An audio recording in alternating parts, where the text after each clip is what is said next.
Our guest today is Wayne English of Coventry, who's got a book out called Web Content RX. Welcome to the show. Oh, thank you. Pleasure to be here. Let's start out by you're telling me about the 3 key ways to get great content on the web. Oh, sure. First thing is know who you're writing for, know what that person wants to read about, and then provide well-written material, generally text, but it could be video, but well-developed material that provides your audience with what they want to know or help them solve a problem or provide information to them about using something in ways that might not be obvious. But it's all about providing high-quality material to your audience. You do that and you'll be successful. Okay. And if you don't do that, people will go somewhere else and someone else will be successful. One of the things that we're going to get into is social networking. Mm-hmm. You want to talk about that connection with Sure. the web, of course, the, Mm-hmm. you know, and getting good content on the web. Well, social networking has made high-quality content even more important than it was on a website. Today, businesses are moving out to Facebook, and businesses are having blogs, and businesses are putting a great deal of information online, and this information has got to be well done. It needs to truly speak to the needs of the audience. It's particularly important if you're going to have a business site online or on, let's say, Facebook. The business site has business needs as well as being pretty and nice to look at. And if it doesn't meet the business needs, if it doesn't tell the reader what you can do for the reader, that website's not doing its job. You need to tell the reader specifically what you can do for them. Many people will say, well, let's say I'm a carpenter, rather than saying I can build you a garage, I can build you a house, I can redecorate your kitchen. Mm-hmm. You want to specifically tell people what you can do for them. That's important. That means everything. And many business sites don't do that. I see business sites all the time that really don't move the reader to more knowledge about what this business can do for them. Well, there's a direct connection with, you know, just telling what your service is or your Mm-hmm. product and getting that word out to people who are in need of that service or That's product. Right. Absolutely. And maybe people go online to look for a carpenter, That's to use right. your example. Mm-hmm. But there's that other part about creating content that connects you with your audience or your potential Mm-hmm. buyers who may not know they want that product. That's right. And I'm really curious about that part, because that seems to me to be, you know, the design of business and social networking now. And why, and yet I wonder, why would a reader or a, you know, surfer on the web want to go and hear what a business has to say or read its blog?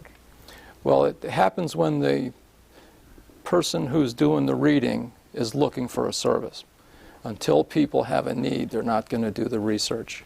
I'll give you an example. I needed some rugs work done at home, so I went online and I found a person who lived a few streets away from me. He'd been in business for 30 years, and he came over and ultimately did the job, and then came back a couple months later and did a couple $1,000 worth of rugs in one of our rooms. So this works, but it's all driven by the need of the person who's looking for your services. And when someone is looking for your services, you want your website designed and written in such a way that it answers their needs, telling them that you have whatever it takes to provide the services that they're looking for. So you might want to put some clients there. You might want to have some testimonials. Mm-hmm. Tell people how long you've been in business. And give people a comfort level. It's sort of like dating.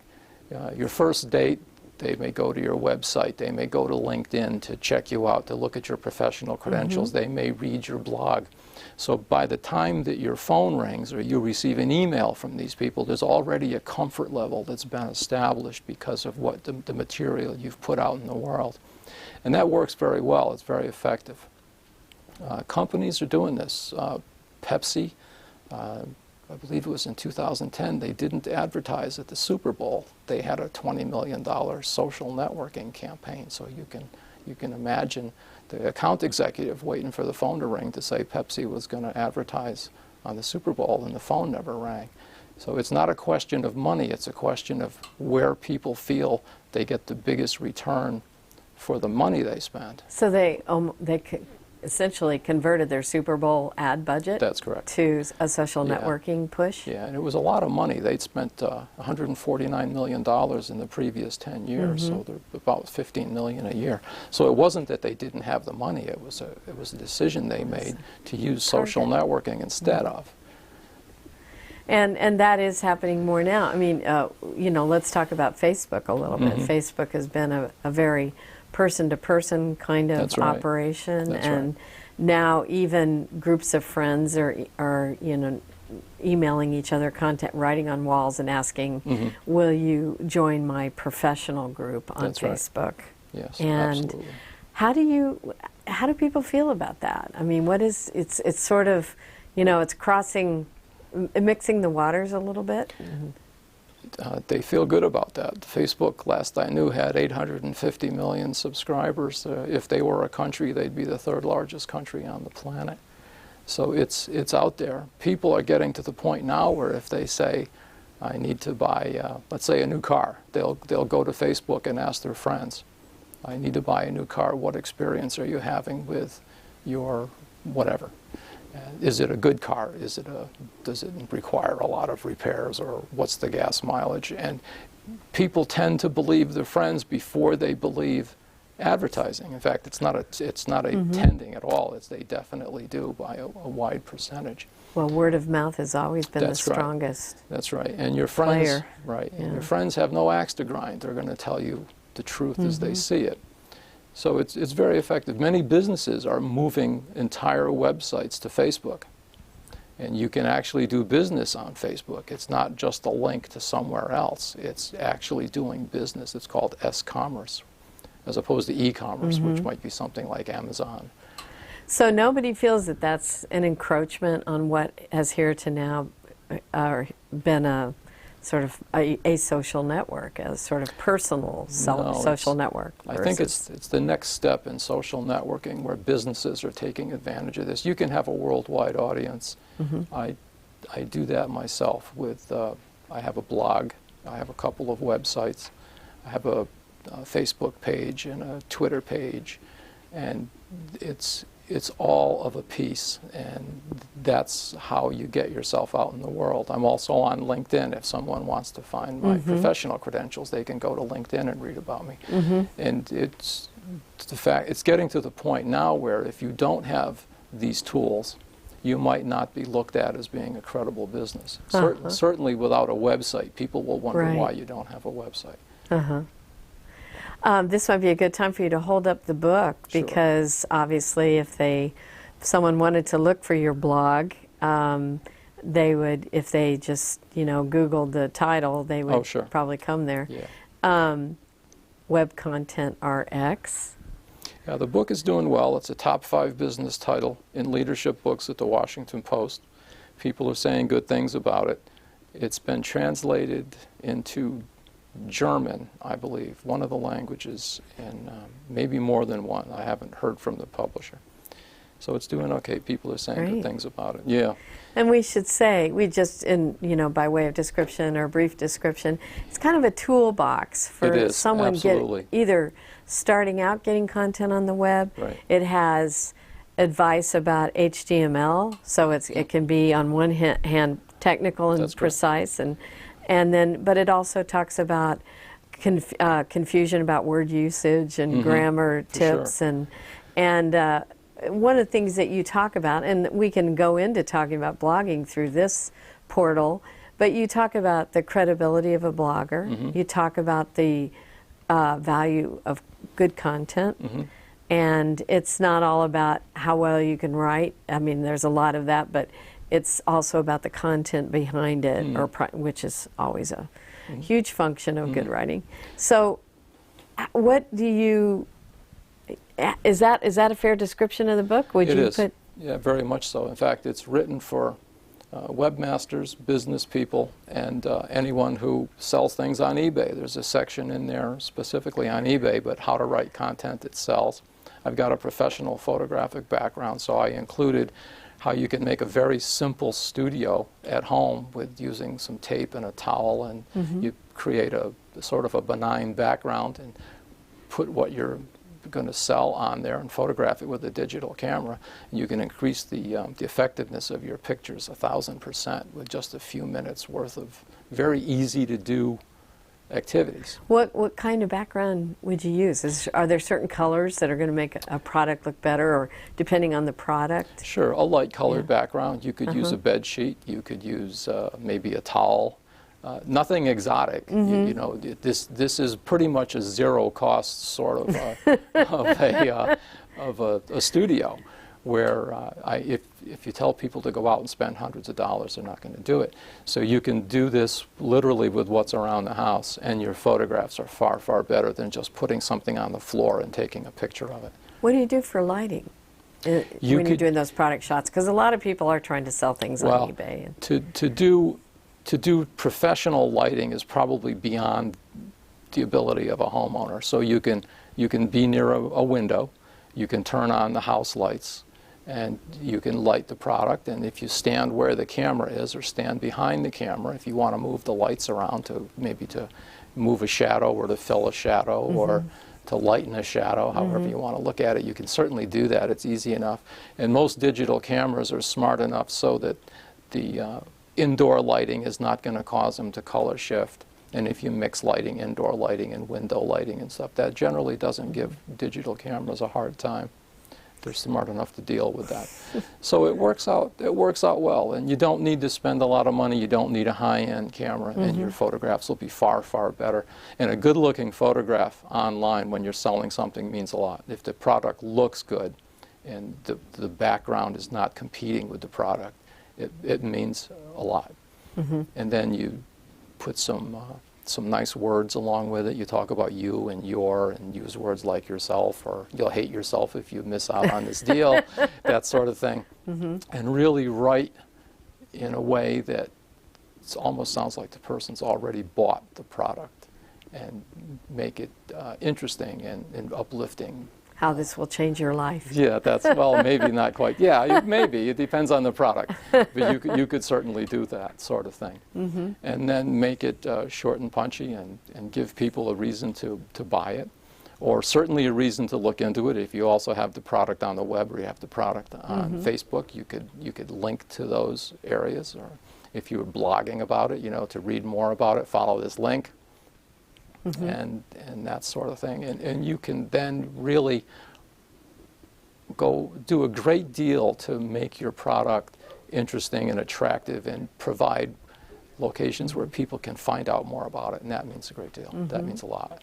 Let's talk about content and blogging, because you know, you talk about, use an example of, you know, someone has to, if they want to write about radio-controlled monster trucks, they have to really know about what's available, what's cutting edge, who's coming out with something new. That's right. Is the successful blogger someone who is already in the industry, knows something about it, or are they someone who is just a really supreme researcher and goes out, picks their topic, goes out and finds out about it before they write? Personal knowledge is best. You mentioned monster trucks. I had a part-time job selling radio-controlled vehicles, and the level of complexity that surrounds these things is far beyond what it would sound like to the casual person. To really do that sort of thing well, you need to be involved in the hobby. And you're going to have maybe 30 of these things hanging around the house, and to display true expertise at an expert level, you've really got to know what you're writing about, and actually going out and working with these things, working on them, knowing the difference in fuels and the difference in parts and headers and tires, and if you're going to run it on dirt or you're going to run it on pavement. All of this gets into it. So if you have that knowledge, your expertise will come through. Well, and let me tell you, I have an 11-year-old son who's a monster truck geek, and he knows the technology. There you go. And he looks for certain specifics. See? So if you've got, like, I mean, he would be a knowledgeable blog reader, and also YouTube. He goes, he goes around to different, social networking options. Is that something that, like, say, Traxxas or someone who does monster trucks might want to, Yeah. make sure that they sort of... Well- Now, is there a sort of subterfuge to invading, YouTube and getting no. something up? No, in fact, Traxxas might want to hire your son someday. They do that. You mentioned video. Video is a superb tool. It's just a superb tool. It's entertaining.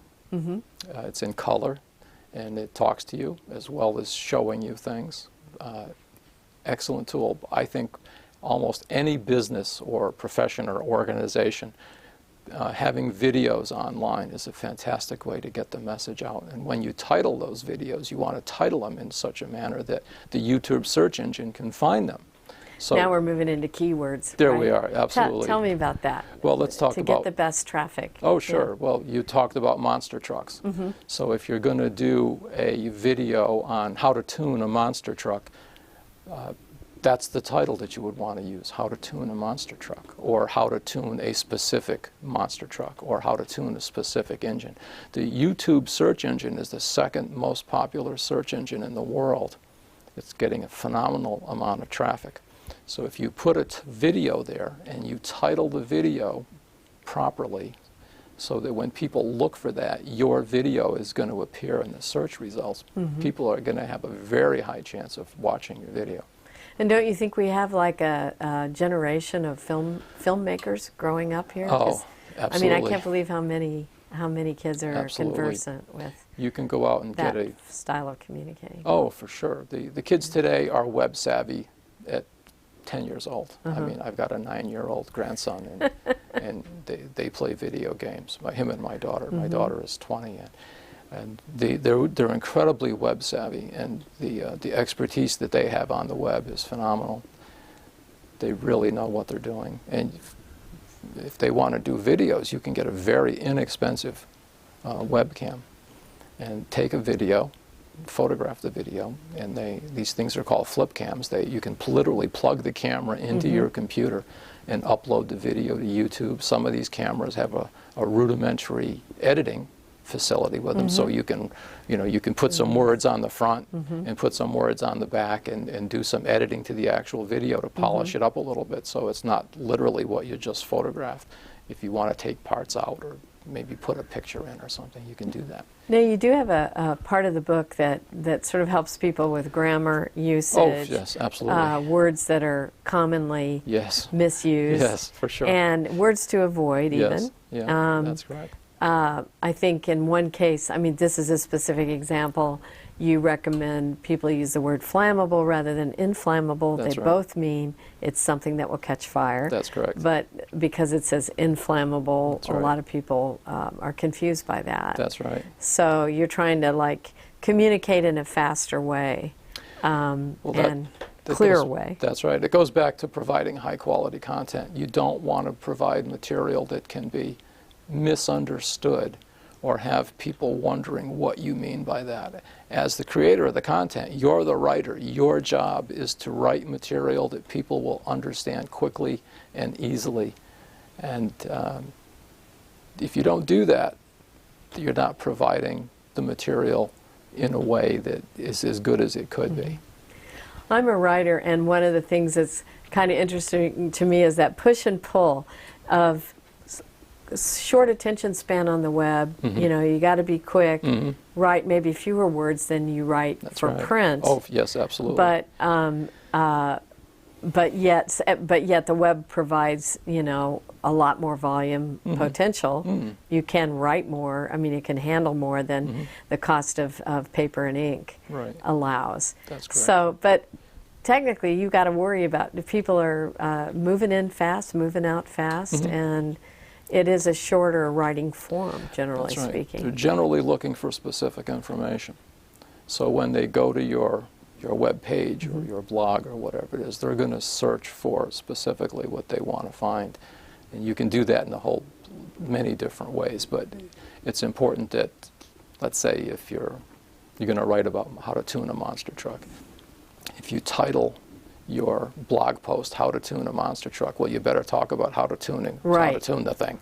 And if it's going to be how to tune a specific engine, you better talk about that engine. You don't want to say, I'm going to talk about this and then not mention it, or talk about something that surrounds it, but it's not specifically what it's titled as. You need to title this stuff specifically, so when people find it, it's what they want. Nobody wants to look for something, find what they think is what they're looking for, only to find out that it's not that. That gets into another part of the book, technical writing. Do you want to talk a little bit about what your what your best tips are on technical writing? Absolutely. Tuning a monster truck kind of writing? Oh, absolutely, sure. Well, let's stay with that analogy. If you're going to talk about tuning a monster truck, you're talking to people who already know what a monster truck is. They already know what tuning is, and they know what a carburetor is, and they know what adjusting 2 or 3 screws on the carburetor. They know all that. You don't need to start as though they know nothing. You can pretty much start this where you know they are. In fact, that could be a turnoff, right? If you treat them like they know nothing. If you start off trying to explain everything as though they are beginners, that's not the right place to do that. The way to do that is another article or another post that specifically says tuning a monster truck for beginners. Or tuning a monster truck for the advanced user, so that you attract the audience that's looking for that specific item. And then once you've got them, you know who you're writing for, and you know that they have this background information, and you know they understand the tools and the technology and whatever other test equipment, or whatever, if they're going to use a tachometer, or if they're going to be using an infrared source to take a look at the temperature of the engine. They already understand all that stuff. And then you can get right in and say, here's how you do it. And you list the steps, 1, 2, 3, 4, 5, and then list the tools, A, B, C, D, E, so that if they print this thing out, if you're looking for step 2, you want to find step 2 in the tuning process. You don't want to find tool number 2. That's very confusing. So by saying you need tools A, B, C, and steps 1, 2, 3, they don't get confused. They can stay on track. Here's the tools I'm going to need, fine. Here's the steps I'm going to need, fine. Okay. And that makes it quick and simple and easily understood. And then you specifically tell them what each step is. If the truck needs to be warmed up, if it won't start, that's a whole other issue. Then they shouldn't be trying to tune it. But if you tell them to get this thing warmed up, and then you're going to tune it, and then you go through the specifics of tuning it. Is there ever space for a little lightness or levity, humor in technical writing, or is it just the meat and potatoes? I wouldn't try to be humorous, specifically in technical writing, but humor is very dangerous, to be honest with you. Humor is not something... when it falls into the wrong hands. That's correct. It's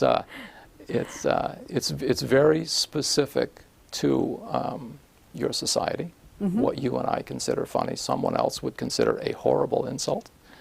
So if you have an international readership, if you have an international be really readership, careful. Yeah, I never recommend that anyone use humor. It's dangerous. I tell people not to use humor. Just for that reason. If you're dealing with it might not even be international. The United States has people from all over the world, so we pretty much have an international country. And you can insult people terribly by things that we think are humorous. So no, I would definitely not put humor in technical writing. If you're reading something that's intense, like tuning one of these things, and these guys, they really get into this.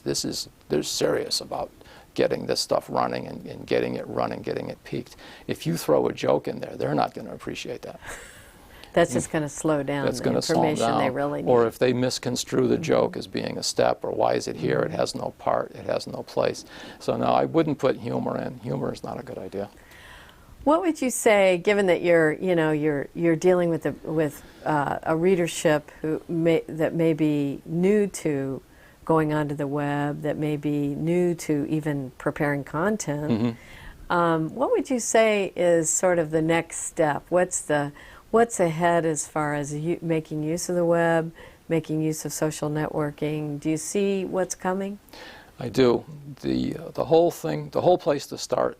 In fact, my next book is going to be on this. I call it 9 Steps to Social Networking Success. The web is really getting folded into social networking to a large degree, not all of it by any means. But if you're going to use the web, what are your goals? What do you want the web to do for you?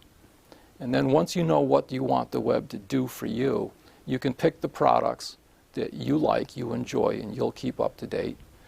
And you can start putting these products in place and then determine how you're going to use these products to achieve your goals. How are you going to use these products to achieve the goals of your readership? See, it's a two-way street.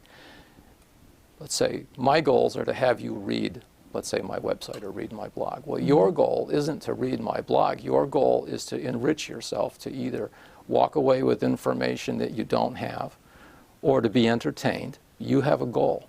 If my work satisfies your goal, you're going to follow my work. So we both gain from that. There's no losers in this. This is not a zero-sum game at all. Everybody wins. The reader gets what they want, and the creator of the content gets what they want. But to get back to your point, and then start creating content. Don't tell anybody you're creating it yet. Put your content online, and then once the content is online, tell your readership that the content is there. You don't want people going to look for something that doesn't exist yet. That's a big mistake. And then there's a great deal you can do offline to support your social networking activities. You can write articles, you can do public speaking, you can do things like we're doing right now, be on a TV show, be on a radio show. And all of these things are all of a piece. They all support your goals.